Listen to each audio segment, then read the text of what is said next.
Neat paper లీక్పై పోరాడుతున్న సామాజిక కార్యకర్త సోనం వాంగ్చుక్ ఆరోగ్యంపై ఢిల్లీ హైకోర్టు కీలక ఆదేశాలు ఇచ్చింది. ఆయన ఆరోగ్యం భద్రతను ప్రభుత్వమే చూసుకోవాలని స్పష్టం చేసింది. ప్రతి ప్రాణం విలువైందే అన్న ధర్మాసనం వాంగ్చుక్ ప్రాణాలు కాపాడేందుకు అవసరమైన అన్ని చికిత్సలు అందించాలని ఆదేశించింది. ప్రభుత్వ వైద్యుని పర్యవేక్షణలో ఆయనకు రోజువారీ వైద్య పరీక్షలు నిర్వహించాలని కేంద్రం ఢిల్లీ ప్రభుత్వాలకు ఆదేశాలు జారీ చేసింది. సోనం నిరాహార దీక్షను విరమించకపోతే 48 గంటల్లో ఆయన చనిపోవచ్చన్న ఆందోళన నేపథ్యంలో న్యాయవాది రాకేష్ కుమార్ దాఖలు చేసిన పిల్ను తాజాగా ఢిల్లీ హైకోర్టు విచారించింది. ఈ సందర్భంగా ప్రతి పౌరుడి ప్రాణం ఎంతో విలువైందని, వారి ప్రాణాలు కాపాడేందుకు అన్ని చర్యలు తీసుకోవాల్సిన బాధ్యత ప్రభుత్వ యంత్రాంగంపై ఉందని వ్యాఖ్యానించింది.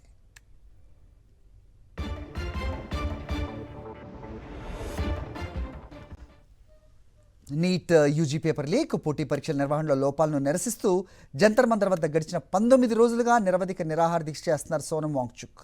ప్రభుత్వం నుంచి సరైన స్పందన రాకుండా తాను దీక్షను విరమించబోనని స్పష్టం చేస్తున్నారు. నీట్ పేపర్ లీక్ ఘటన నేపథ్యంలో కేంద్ర విద్యాశాఖ మంత్రి ధర్మేంద్ర ప్రధాన్ రాజీనామా డిమాండ్ చేస్తూ ఇటీవల జంతర్ మంతర్ వద్ద నిరసన చేపట్టింది కాక్రోచ్ జనతా పార్టీ. ఇదే అంశంపై పార్లమెంట్ వర్షాకాల సమావేశాలు ప్రారంభమయ్యే జూలై 20న చలో సంసద్కు పిలుపిచ్చింది. ఈ ర్యాలీకి పెద్ద సంఖ్యలో తరలి రావాలనే మద్దతుదారులను కోరారు సోనం వాంగ్చుక్.